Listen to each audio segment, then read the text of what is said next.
Okay, ladies and gentlemen, welcome back to the Christian Economics series. I am Zach Bartlett. Here we are going over again some biblical interpretations on some economic questionings of our time. Today's episode is going to be on the government involvement question in the economy and about questioning how much or how little the government should be involved. There is a popular mindset among the conservatives in the United States that we should have less government involvement, that we should leave it to the free market. Now, I did touch on the free market some on my first episode in this series, but for this video, I'm going to be talking about, is it okay for this other party, that is the government, to be another participant so that there's this other influence beyond just the free market? We have multiple instances throughout human history of governments abusing their citizens and other occupants. We had ancient Egypt enslave the Hebrew Israelites, the French monarchy prior to the French Revolution. In more recent times, we had the Soviet Union late last century, and to this day, we also have the North Korean governments holding a tight grip on their citizens. Now, I am glad that the Republican Party is bringing up these cases of history. I'm glad that we are not forgetting what has happened in the past. The past has been bloody. So I do tread carefully here, thinking about what can the government do in an economy. But I think a government is less hazardous to its economy than Republicans make it out to be. Now, as is common with me in these videos on the series, I am going to be referencing scripture. The chapter that I'll use to introduce my case is Romans 13. That is a New Testament passage that teaches some form of submission to governments. This chapter does talk about obeying some of these earthly government's laws, such as the obvious ones of, say, not stealing or not killing people. Not surprising that earthly and heavenly commands have rules against sins such as those. But you also have, in Romans 13, talking about taxes. And what do the sacred texts say? They say to, pay the taxes.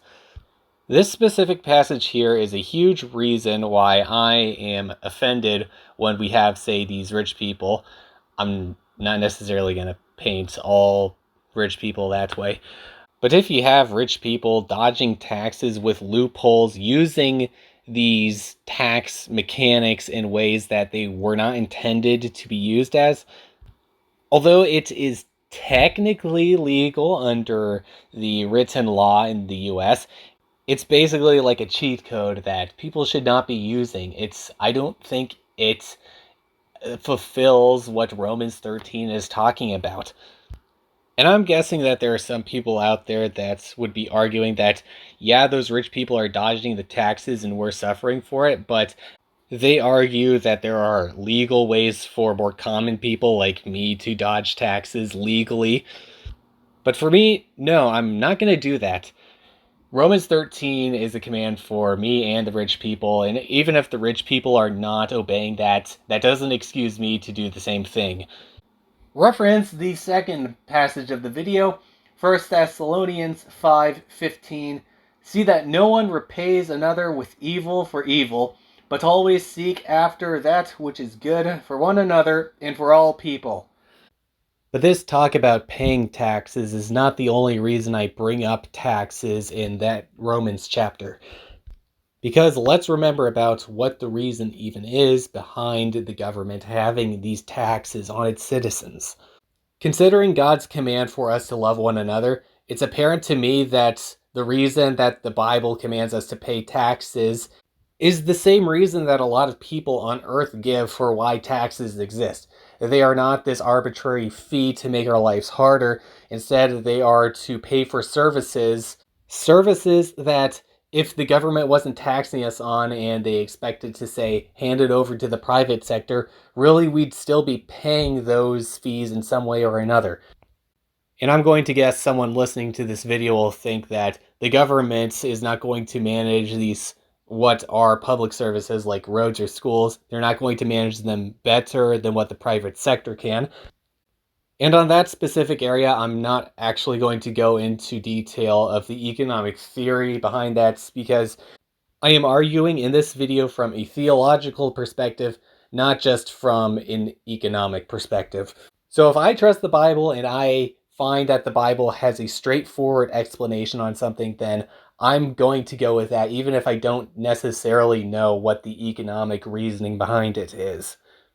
But there is still plenty of economic theory I can talk about in this video, even though I'm not as prepared for that one area. So the fact is, taxes are something the Bible talks about. The Bible says to pay those taxes.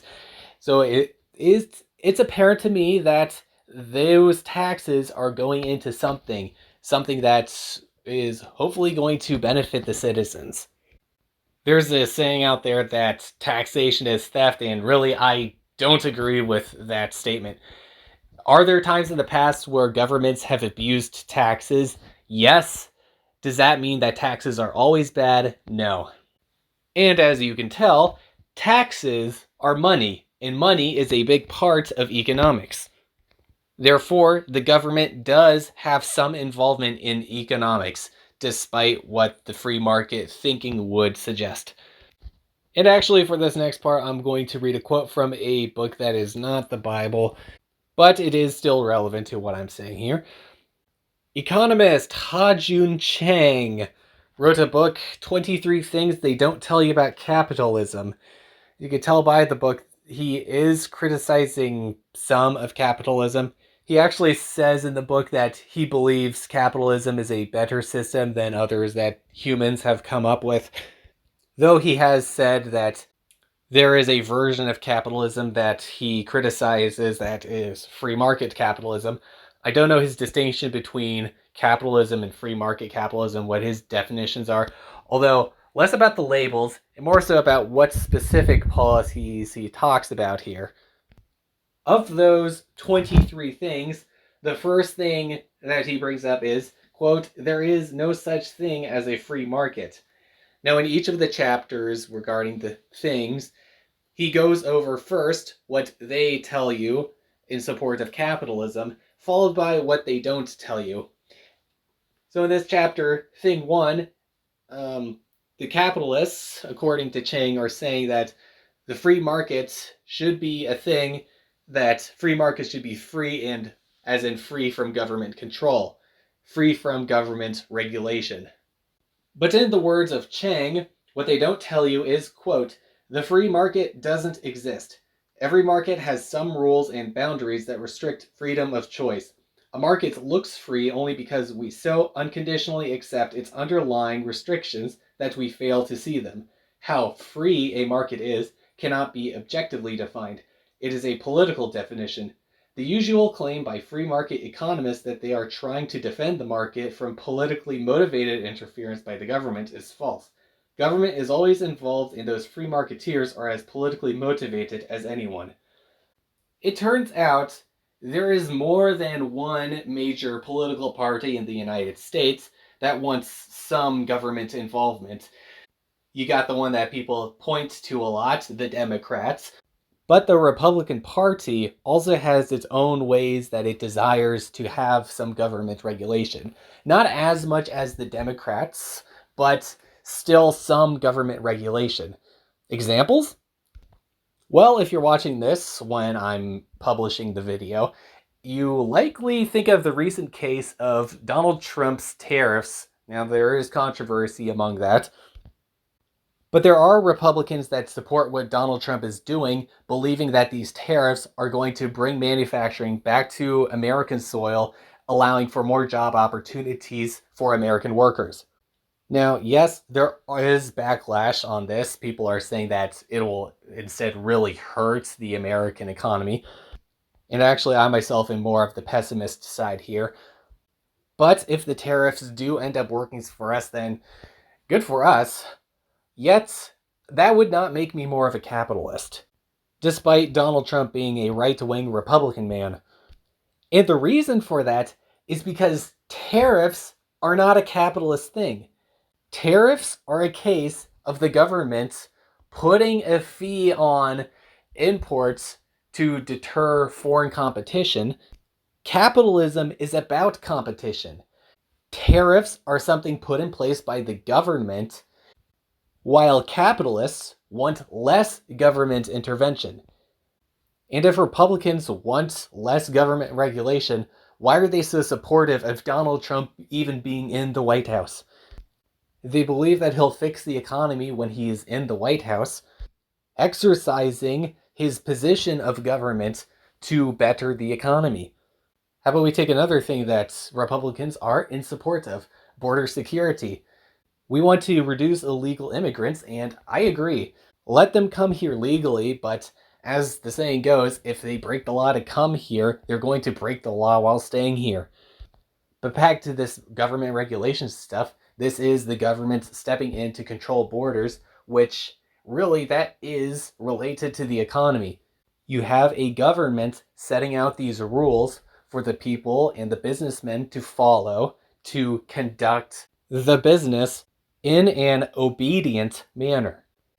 For examples like these, am I accusing the Republicans of being hypocrites? No. I do believe that you can have this stuff and still have an economy that you would consider capitalist. But my point is that you cannot just take a widespread paint roller to everything that has even a smidge of government involvement. There is going to be some government involvement in the economy as long as we have a government. I don't think the Republicans are thinking of this as much conveniently for them, because this means that when somebody brings up a suggestion that they don't like and the suggestion involves the government, they can just use the big scary word, socialism. I'm not going to get into the definition of socialism here, although I would like to point out something that's in the past I've noticed. So, after I made the second episode of this series on economics, my mom listened to the videos. She said that I had an interesting take on the second episode where I was comparing capitalist mega corporation control to communism, which, as she was saying that, I didn't tell her this, although when she said that, I thought, that's weird, because I do not remember ever in that video saying the word communist or socialist. Back in that episode, I did talk about the theory of government and that we want the government to have less control, but I never used the word communism or socialism to describe that. I did mention Soviet economics, but, and I'm not going to go into this here, but there's some thinking I've thought through if, say, the Soviet Union was actually socialism. Maybe I'll do a video on that debate in the future, but that is not in this video. But the point still stands that the economy is so present in these societies around the world that you shouldn't be expecting the government to have complete disassociation with economics. Money ties into so much in our lives. And if we want the government to do the things we want it to do, then we shouldn't be surprised when it has some overlap with the economy. But the question is, how much overlap? How much should the government be involved? Because remember, I'm saying this as someone who, even I, though not a capitalist, I still want the government to have limited control and have some accountability. We've already went over that the government amount of regulation should not be zero, but how much is that amount? Is it a sliver? Is it a small wedge? Well, I worded something in the book I'm writing. Since even capitalist systems have at least some government involvement, this consistently gives capitalists a scapegoat should the economy decline. They can remain silent on the matter when the economy is doing fine, but when the economy is struggling, they can then call attention to the government involvement, distracting the pro-capitalist citizens away from potential causes stemming from the very system they approve of. If a capitalist society becomes fearful enough of even small government, they might look to take it from 5% to 2%, then 1, 0.5, and 0.25, continuing to shave infinitesimally smaller amounts, and as long as they don't reach zero, they can still blame the government for their problems. Even if people decided to take that leap to zero and scrap the government, remember what I said in Shackles versus Shekels, corporations are the government. In a hyper free market economy, larger corporations would have more power to push others around, effectively emulating the same red tape that capitalists accuse the government of imposing. So, I do think that the amount of government control that is fine is more than a sliver. Admittedly, though, it is still a head scratcher about how much government involvement one would be comfortable with. But I have thought of something else. I suggest we look not just at how much control the government has proportional to other sectors of the economy, but also to how that power from the government takes place. So let's imagine two countries, fictional countries. One country, country A, has a 20% tax, and those taxes go towards public services like roads, schools. Let's throw healthcare into there, emergency responders, and research funds for advancing the country's technologies. And now imagine country B has a tax rate of only 10%, but all of those taxes go toward fueling a luxurious lifestyle for the politicians. So we're talking jewelry, expensive trips to other parts of the world, not for diplomacy, but just for vacation. And imagine the politicians are like, well, yeah, country A has better services, but they're taxing 20%. We're only taxing 10% of your income. You have the right to hold on to that other 90%. And let's just simplify this. Say the politicians are honest and they really don't take any of that 90%. Which country do you think would be better off? Country A or country B? In this scenario, I would think that country A would be better off because even though it has that higher tax rate, country B's taxes are all going towards this inefficient way of needless luxury. It's not feeding back into the economy to grow stuff to make it more prosperous.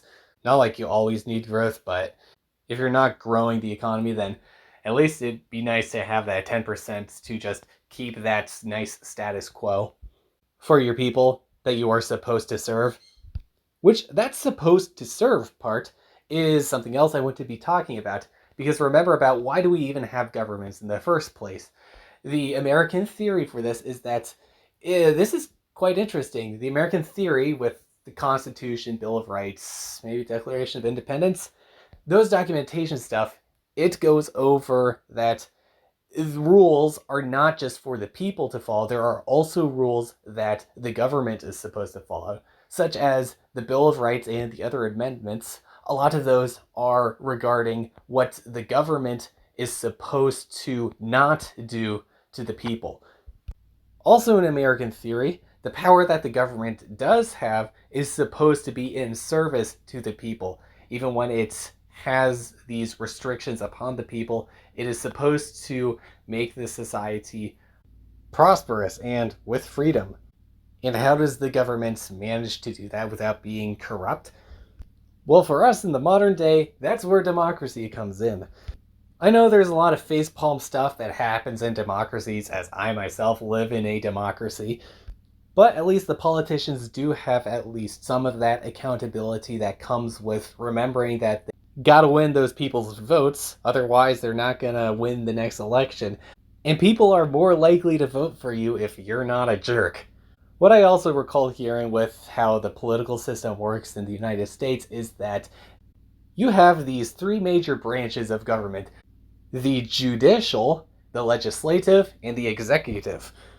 Each of these branches keep each other in check, and no one of them has the majority of power in the system. If the government were to have an increased amount of influence on the economy, I would like that power of theirs on the economy to be kept in check. The United States government has a lot of power, especially within the US borders. But the very laws of that same country has these rules in place that limit what the government is able to use that power for. Government regulation, I believe, is not as scary if the people are regulating the government right back. So whether the government has a small or high amount of involvement in the economy, I hope the government is regulated, and along with other areas of the society, that we have accountability in the public and private sector, both politically and economically.